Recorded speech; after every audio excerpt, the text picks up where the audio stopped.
Welcome and thank you for joining us. You're listening to the Beyond 50 radio program. I'm Daniel Davis.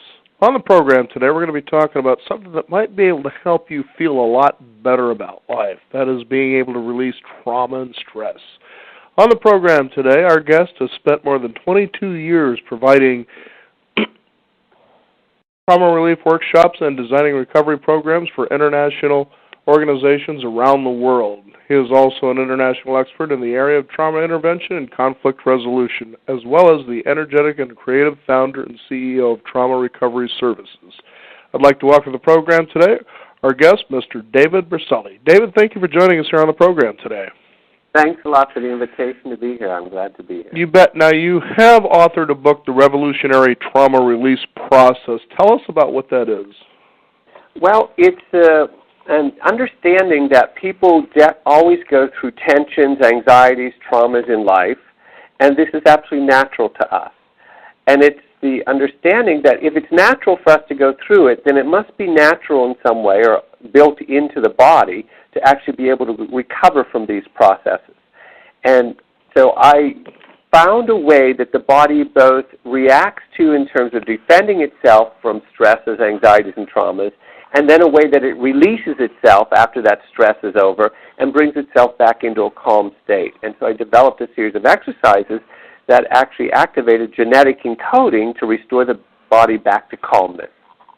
Now, how did you come about something like this? I mean, there seems to be so many ways that are out there for us to get rid of stress and release trauma. How is this different? How did you come about it? Well, the way I came about it was I had the rare opportunity of living in the Middle East during a number of war situations. So I was actually living in experiences of war and severe violence.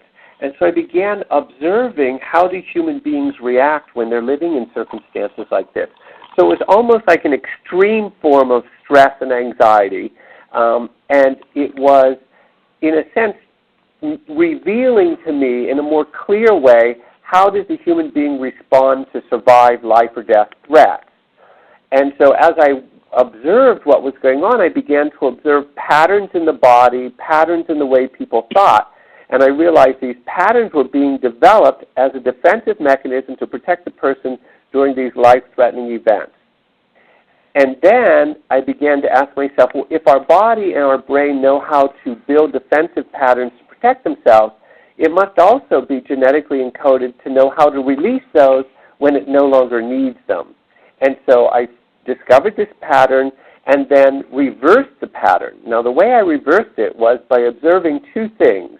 One is that when people are in situations that are endangering for them, even if it's just stress or anxiety, the body contracts forward, meaning it pulls itself into a forward position.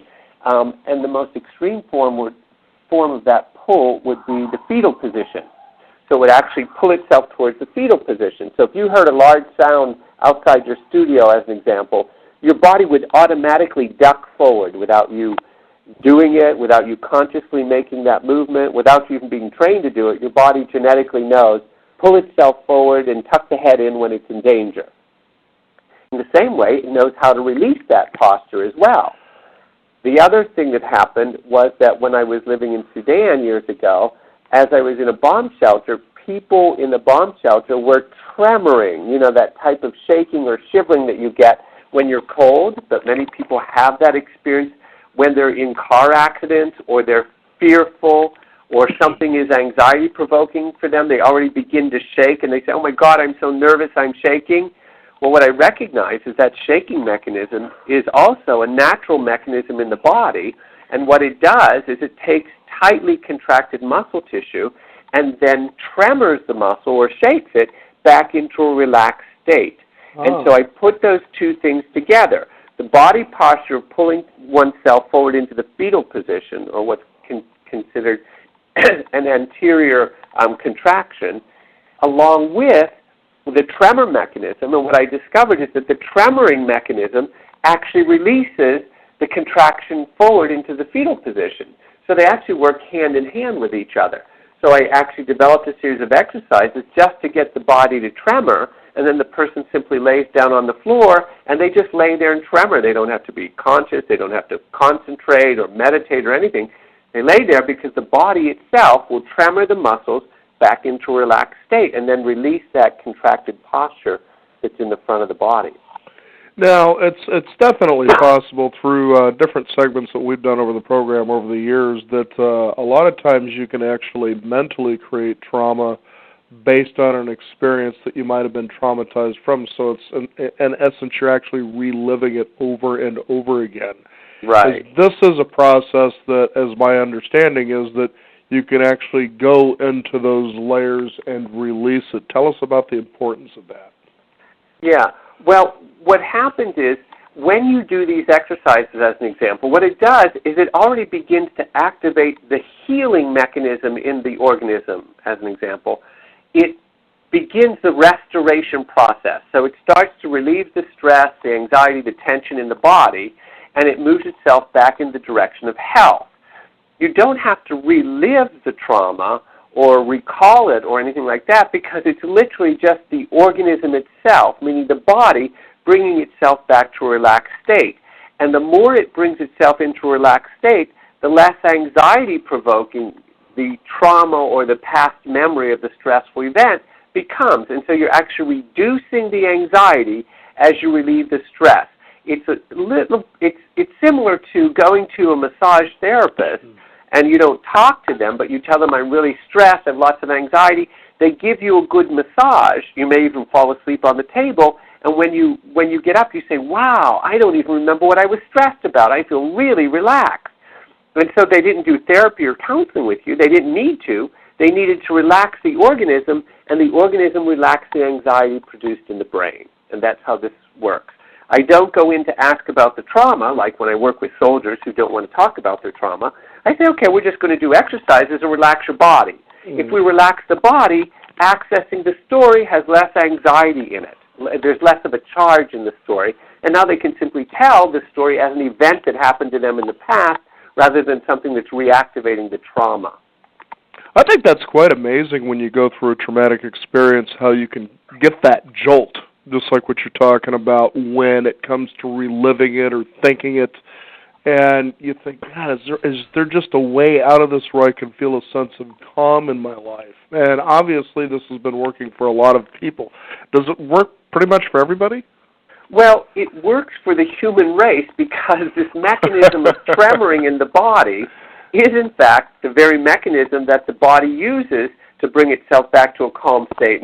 It is kind of funny, but here's the example. I've worked in about 33 countries around the world, and as I teach the exercises, every single human being tremors.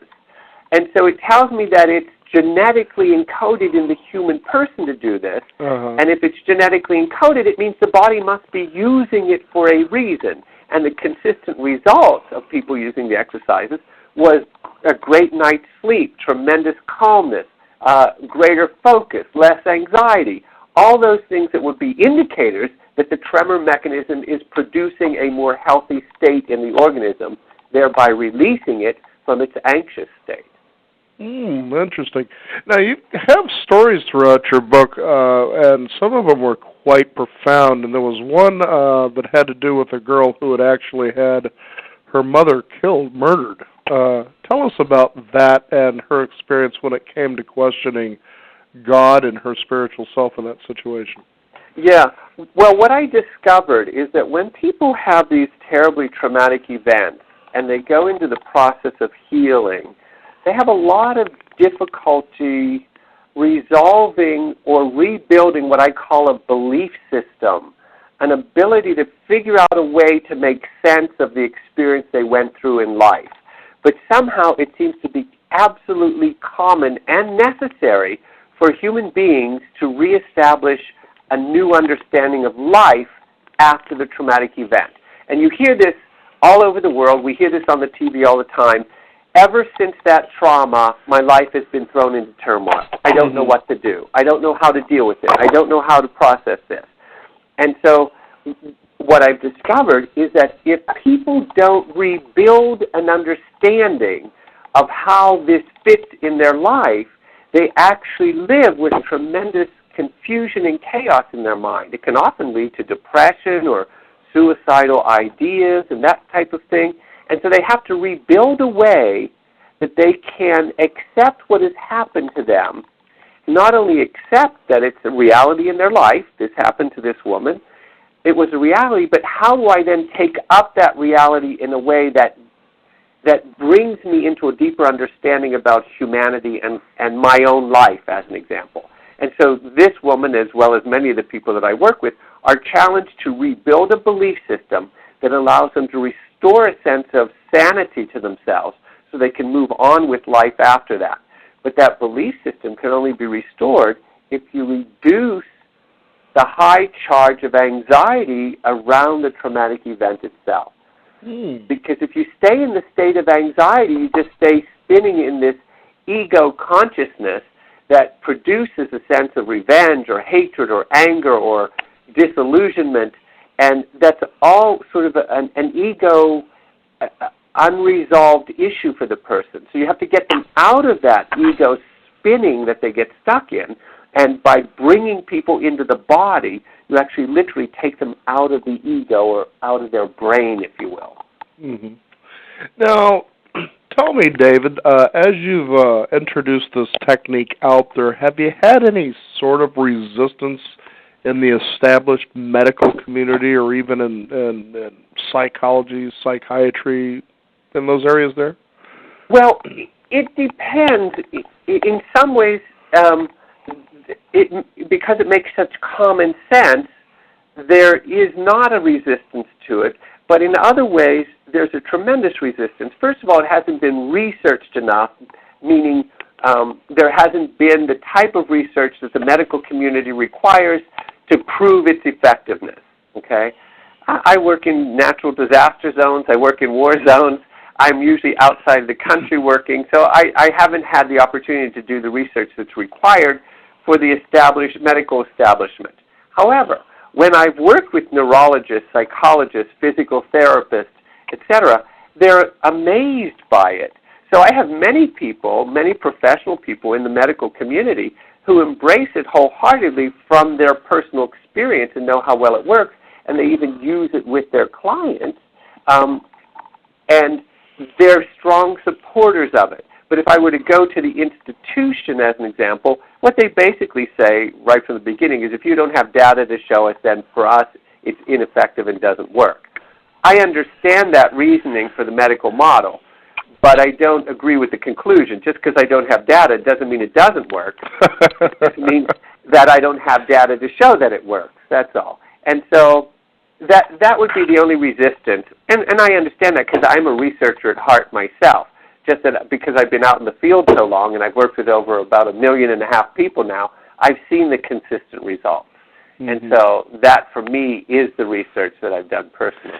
David, you touch on such a valid point that I like to bring up on the program over and over and over again, because there are so many, I call them, I don't know, new age healing modalities, for lack of a better word. Right. So we could put it out there and say, this is from outer space, when in fact most of these healing modalities have been around for centuries and thousands of years. But right. The thing that really has bothered me, especially about how you were talking about the medical community today, on the one hand they're saying, yeah, this is great stuff, but on the other hand there's a tremendous resistance to it, is that you'll have people go out and they'll try to, I suppose, open it up and say, this is all bogus medicine, and take away any hope people may have out there for trying something that just may work. Now, first of all, in your technique, I can't see any kind of repercussions or, I guess, I can't think of the right word, but repercussions comes to mind, that would really harm anybody just doing this. I mean, you're not taking any medications, you're just basically doing the exercise you outline in the book, which are very non-restrictive, I guess. But the thing is just as you said, and I point this out constantly, shouldn't we be concerned with the results? Is it getting the results people are looking for? And it sounds to me like with over 1 million people that you've been working with, this has been effective for just about everybody. Yeah, well, once again, I want to say it's effective simply because it's genetically encoded in the human body. Okay, so that means it's part of us. And so we should be figuring out how is it part of us and what value might it have for us. The word you were looking for is contraindications. Is there any adverse effects that somebody would have using this method? Because that's what the medical community is always concerned about. Mm-hmm. And so basically, there are no adverse effects. And the biggest questioning that the medical community, psychological community would have basically, or a psychiatric community, is does it cause a reenactment of the trauma? Does the person re-traumatize themselves by doing this type of body work? Mm-hmm. And I absolutely have found that not to be true.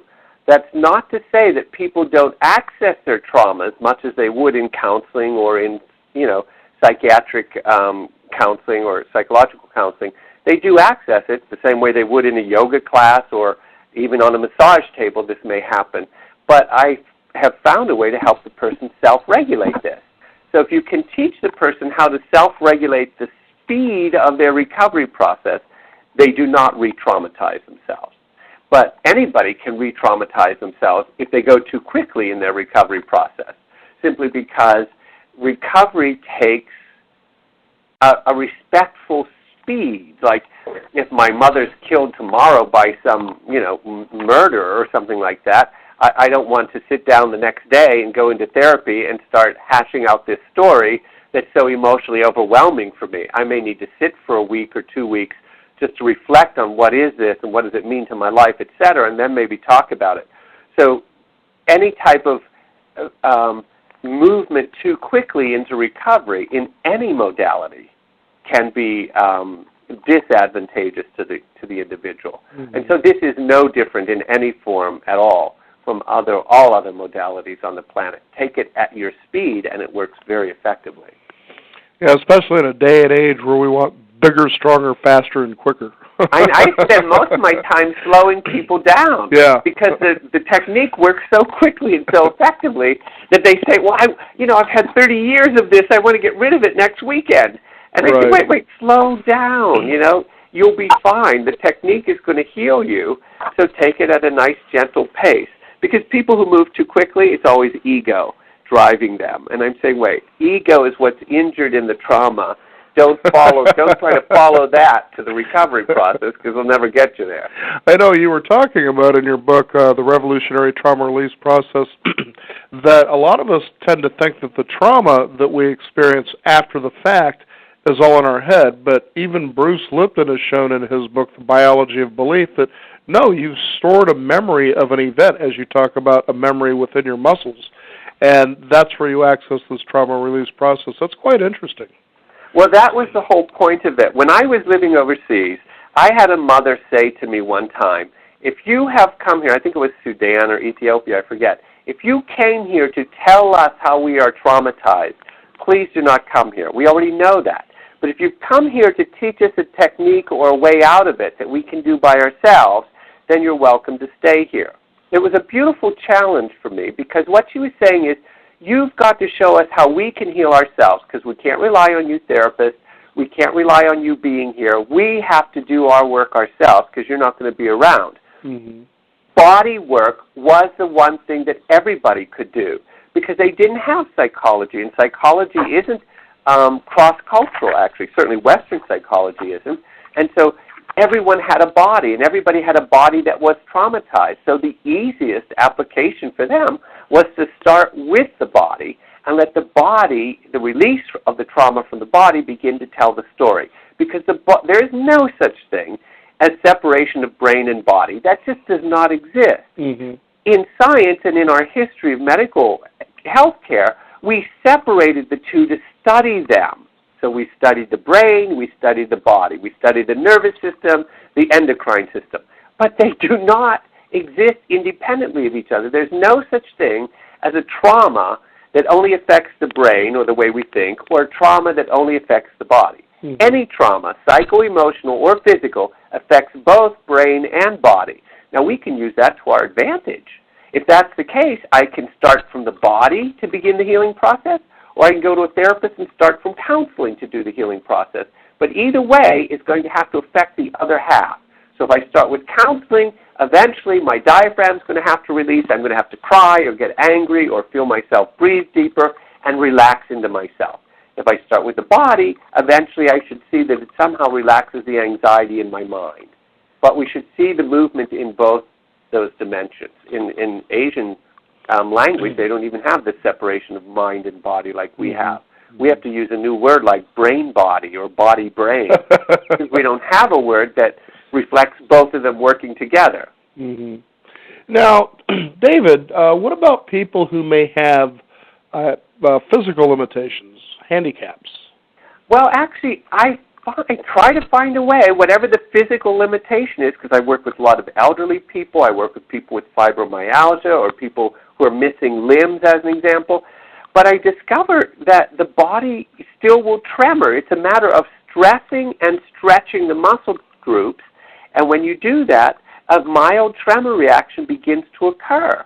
And I've even worked with paraplegics, and they've been able to stress their psoas muscle, which is deep inside the pelvis, stress and relax it in sort of a pulsating manner, and they begin to get tremors.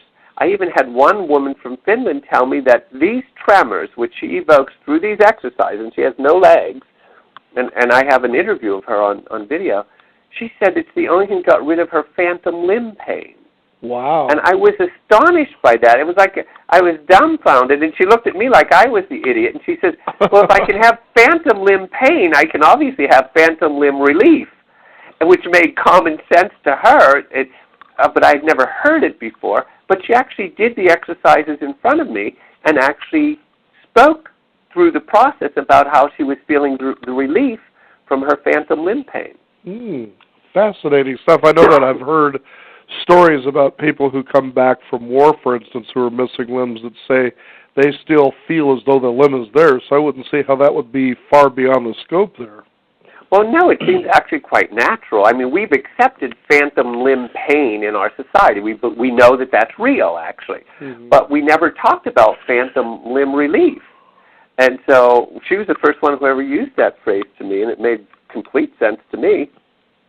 Now, David, of your success stories out there, and I'm sure that out of 1 million people, you must have quite a few of them to share, what has been one of the most miraculous trauma recoveries you've seen as far as a person's physical and mental acuity goes? I think the most common ones that I find around the world is that people can do these exercises one time, just once, which is really astonishing even to me. And they will say to me, I slept last night the whole night long, and I haven't slept a whole night for 15 years of my life. Wow. And this was the first time in 15 years I slept. Somehow it seems to activate a deep parasympathetic response, which is a nervous system response for relaxation. And it really turns it on strongly and puts the person into a very deep sleep. And this, I get this feedback very, very often from soldiers that I work with, but a lot of people have been through traumas like earthquakes and tornadoes and floods and all those groups that I work with. What they can't do is get a good night's sleep since the disaster because they've lived with such tremendous anxiety. And this immediately seems to turn off that anxiety state and activates a deep sense of inner peace and calmness, and then they sleep very deeply. Wow. Now I can see why you have the uprising in the medical community against this. The pharmaceutical companies are saying, oh, yeah. You're replacing our drugs. We can't have that. Yeah, that would be a little bit of a challenge for them, it's true. Now, David, if you could, please give out a website where people can find more about the trauma release process. Yeah, the name of the website is traumaprevention.com. So that would be TRAUMA prevention.com. And then they can find out there's articles there they can read. They can listen to testimonials of people who've done the exercises and have a variety of different illnesses that they use these exercises to recover from. And it has a fair amount of information on there for people. Well, and as many of us know, especially as we get to midlife, I'm sure we've all heard by now that doctors say that about 90-something% of all the sicknesses they treat their patients with have something directly to do with stress or trauma. Just imagine if you release this at home, you probably would never need to really see a doctor, I guess.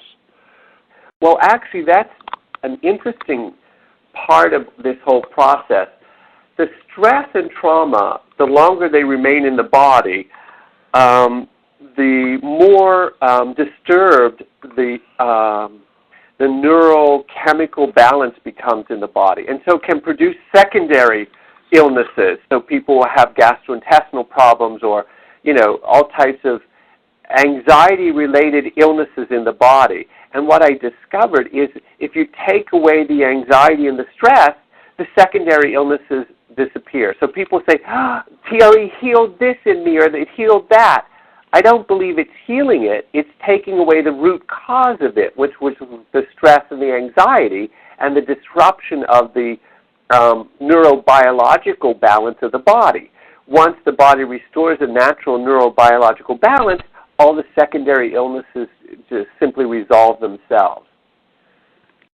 The website is traumaprevention.com. The book is The Revolutionary Trauma Release Process. Our guest today, Dr. David Berceli. David, thank you for joining us here on the program. It's been a pleasure. Thank you. I really enjoyed being here. I appreciate the invitation. You bet. So for those of you out there who want to release that trauma and start feeling a lot more content about life and getting a better night's sleep, and who knows what other things this will actually help you alleviate, the Revolutionary Trauma Release Process is certainly a way to go. I'm Daniel Davis. Thank you for tuning in. You've been listening to the Beyond 50 radio program. Be sure to visit us at our website, which is beyond50radio.com, the number 50. Sign up for our free weekly e-newsletter. We'll also be posting an archive of this particular segment on our blog, so be sure to go there as well. We thank you for tuning in. This is the Beyond 50 radio program, and remember, live your day past halfway.